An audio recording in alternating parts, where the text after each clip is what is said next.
ఎన్నికలకు సిద్ధమవ్వాలని మీ పార్టీకి సంబంధించినటువంటి కార్యనిర్వాహక అధ్యక్షుడు అలాగే మాజీ ముఖ్యమంత్రి ఆదేశాలు ఇస్తున్నారు. ఏంటి అసలు దీనిపై కోర్టు తీర్పుపై ఏం చెప్తారు? పెద్దలందరికీ నమస్కారం. నమస్తే. సుప్రీంకోర్టు స్పీకర్ గారు నిర్ణయం తీసుకొని చెప్పడం, దానికి డెడ్ లైన్ పెట్టడం ఇది హర్షించదగ్గ విషయం. దాని కొరకే పార్టీ పరంగా మా నాయకులు ముందస్తు ఎన్నికలు రాబోతున్న కార్యకర్తలు సన్నద్ధం కావాలి. తప్పకుండా మనం ఈ కాంగ్రెస్ పార్టీకి బుద్ధి చెప్పిన వాళ్ళు అవుతామని చెప్పేసి పిలిపించడం జరిగింది. ఇది చాలా సంతోషకర విషయం.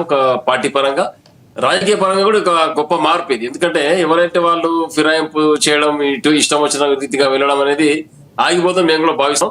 తప్పకుండా గతంలో జరగవచ్చు, ఇప్పుడు జరుగుతున్న విషయం కాదు. ఏంటంటే ఇప్పుడు మేము కోర్టు ద్వారా వెళ్ళి రాజ్యాంగబద్ధంగా ఇది తప్పు అని చెప్పేసి నిరూపించడం, మరి ఇక్కడ ఉన్నటువంటి స్పీకర్ గారు దానిపై తాత్సారం చేయడం, మళ్ళీ మేము కోర్టుకు వెళ్ళడం, ఇవన్నీ జరిగినాయి. కాబట్టి రాజకీయాల్లో ఎవరు ఉత్సాహంగా ఉంటే, ఎవరు అగ్రెసివ్ గా పనిచేస్తే వాళ్ళు విజయం వరిస్తుంది. ఈ రోజు అదే జరిగింది. మేము కోర్టుకు వెళ్ళాం. సుప్రీంకోర్టు 3 నెలల్లో నిర్ణయం తీసుకొని స్పీకర్ గారికి అల్టిమేట్ జారీ చేయడం చాలా సంతోషం. మరి మేమందరం కూడా ఈ ఉప ఎన్నికలకు తప్పకుండా సిద్ధంగా ఉన్నాం. అది ఉప ఎన్నికలు రామ్మోహన్ గారు, ఒకటి కాంగ్రెస్ పార్టీకి సంబంధించి హరీష్ రావు లేకపోతే కేటీఆర్ మీరు పార్టీ ఫిరాయింపుల గురించి మాట్లాడడం చాలా అధ్వానంగా ఉంది, చాలా సిగ్గుచేటుగా ఉందని కాంగ్రెస్ పార్టీ నేతలు అంటున్నారు. చామల కిరణ్ కుమార్ రెడ్డి కానీ మిగతా నాయకులు కానీ స్పందిస్తూ అదే మాట చెప్తున్నారు. మీరు మాట్లాడడం అంటున్నటువంటి ప్రశ్నలు గతంలో మీరు జాయిన్ చేసుకోవాలి. అదే చెప్తున్నాను.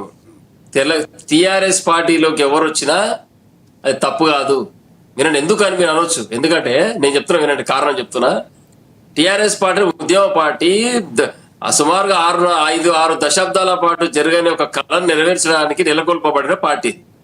దేశాన్ని దోచుకోవడానికి ఏర్పడ్డ పార్టీ కాంగ్రెస్ పార్టీ.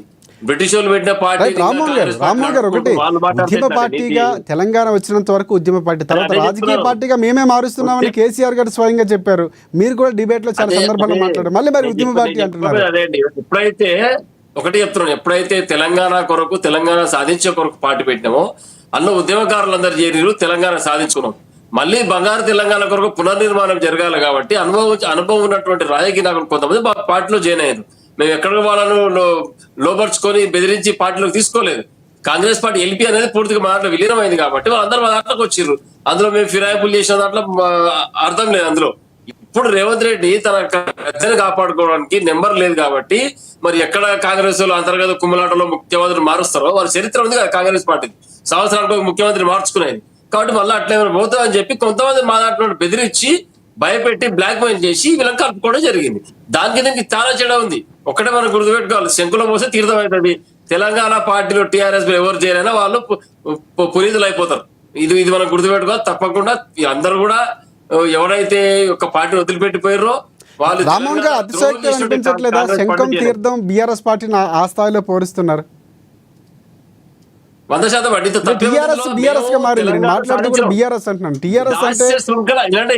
ఎప్పుడైతే అదే చెప్తారు రాజశేఖర్ గారు, ఈ భారతదేశాన్ని భారత మాత దాస్య శృంఖలాలను తెంపి బ్రిటిష్ వారి నుంచి స్వాతంత్రం తీసుకొచ్చిరో వేలాది మంది అమరులయ్యారు భరతమాత బుద్ధి బిడ్డలు. అందులో చాలా మంది సుదీర్ఘంగా 5-6 శతాబ్దాల పాటు స్వాతంత్ర పోరాటం నడిస్తే మనకు 47లో స్వాతంత్రం వచ్చింది. దాని తర్వాత మరి దేశానికి వ్యతిరేకంగా పనిచేసిన అందరూ కూడా దేశద్రోహులే కదా. ఇప్పుడు కూడా ఏమంటారు, కాంగ్రెస్ పార్టీ తెలంగాణ ద్రోహి. దాని గురించి మనం ఎంత మాట్లాడుకున్నా తక్కువనే. వాళ్ళు చేసినట్టు ద్రోహం, వాళ్ళు చేసినట్టు మోసం భారతదేశానికి కావచ్చు, ఈ తెలంగాణ ప్రాంతానికి కావచ్చు. వాళ్ళు నీతులు శుద్ధులు చెప్తే ఎట్లా అంటే, కాంగ్రెస్ పార్టీలో కలిసినంటే వాడి తెలంగాణ ద్రోహి కిందకి లెక్క. కాబట్టి తెలంగాణ ద్రోహులకు వ్యతిరేకంగా మేము పోరాటం చేసాం, కోర్టుకు పోయినాం. ఇక శాసనసభాపతికి చెప్తే వినలేదు కాబట్టి కోర్టుకు పోయినాం. కోర్టు నుంచి ఈరోజు సుప్రీంకోర్టులో చెప్పిన విషయం మాకు అనుకూలంగా వచ్చింది అని మేము భావిస్తాను. తప్పకుండా మేము గెలిచినట్టే. ఎవరైతే ఇక తెలంగాణ ప్రాంతానికి తెలంగాణ ప్రాంత ద్రోహిగా ముద్రపడతాడో వాళ్ళకి వ్యతిరేకంగా తప్పకుండా బీఆర్ఎస్ పార్టీ కార్యకర్తలు పనిచేస్తారు.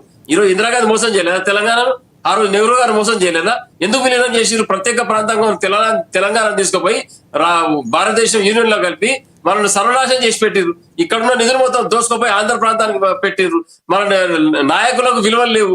ఒక్క విషయం గమనించండి మీరు, ఇక్కడ ఉన్నటువంటి ప్రధానమంత్రి గారు తెలుగు రాష్ట్రాల నుంచి ఎన్నికైన పివి నరసింహరావు గారిని అక్కడ ఢిల్లీలో వారి యొక్క అంత్యక్రియలు చేయకుండా హైదరాబాద్ పంపించి ఎంత అవమానపరిచారండి. ఒక్కసారి అంత పెద్ద మనిషి, బహుభాష కోవిదుడు, కవి ఈ యొక్క కాంగ్రెస్ పార్టీని గద్దెనెక్కించిన ఆ రోజు ఇబ్బందికర పరిస్థితులలో పార్టీని నడిపిస్తే ఆయన ఒక ప్రధానమంత్రి హోదాలో ఆయన అక్కడ శవ సంస్కారాలు, దహన సంస్కారాలు, అంతిమ క్రియలు జరపకుండా ప్రధానమంత్రి ఇక్కడ ఆహ్వానం చేసి పంపించారు. నువ్వు అదే అక్కడ సోనియా గాంధీ, రాజీవ్ గాంధీ వాళ్ళ కుటుంబ సభ్యులు అందరూ కూడా అక్కడ వీరు మర్యాద ఇచ్చుకుంటారు కాబట్టి ఇందిరాగాంధీ గారికి, నెహ్రూ గారికి 50 ఎకరాలు ఉన్నటువంటి స్మృతివనాలు ఏర్పాటు చేసుకొని ఏం చేసింది నెహ్రూ గారు? ఇది ఒక భారతదేశాన్ని సర్వనాశనం. ఆయనకు 50 ఎకరాలలో స్మృతివనం. మరి నీ అధికారం ఉందని పెట్టుకున్నావు నీ కుటుంబ సభ్యులు. రామ్మోహన్ గారు మన ఫిరాయింపుల గురించి మాట్లాడదాం, మళ్ళీ మీ దగ్గరికి వస్తారు. మనకి రాజకీయ విశ్లేషకులు అందుకనే ఇటువంటి అదే చెప్తున్నాండి, ఇటువంటి తెలంగాణ ద్రోహి పార్టీలో వాళ్ళు జాయిన్ అయ్యారు కాబట్టి, వాళ్ళు ఫిరాయించారు కాబట్టి మేము ఒకటే చేస్తాను, ఖచ్చితంగా సుప్రీంకోర్టు పోయినాం, అందులో గెలుస్తాం, కోర్టుపై నమ్మకం ఉంది, మేము విశ్వాసంగా చెప్తాను, తప్పకుండా. రామ్మోహన్ రావు గారు నమస్తే సార్. నమస్తే రాజశేఖర్ గారు. చాలా వరకు చూసే ఉంటారు పార్టీల ఫిరాయింపులు అనేవి ఈ రోజు కదే చాలా రోజుల నుంచి వస్తున్నాయి. కానీ ఇక్కడ ఒక కోర్టు ఇచ్చిన సూచనలు లేకపోతే బీఆర్ఎస్ పార్టీ హర్షం చేయడం కాకుండా, సో దాని ముందు నుంచి గతంలో కూడా మనం వ్యతిరేకిస్తున్నటువంటి సందర్భం ఇక్కడ కోర్టు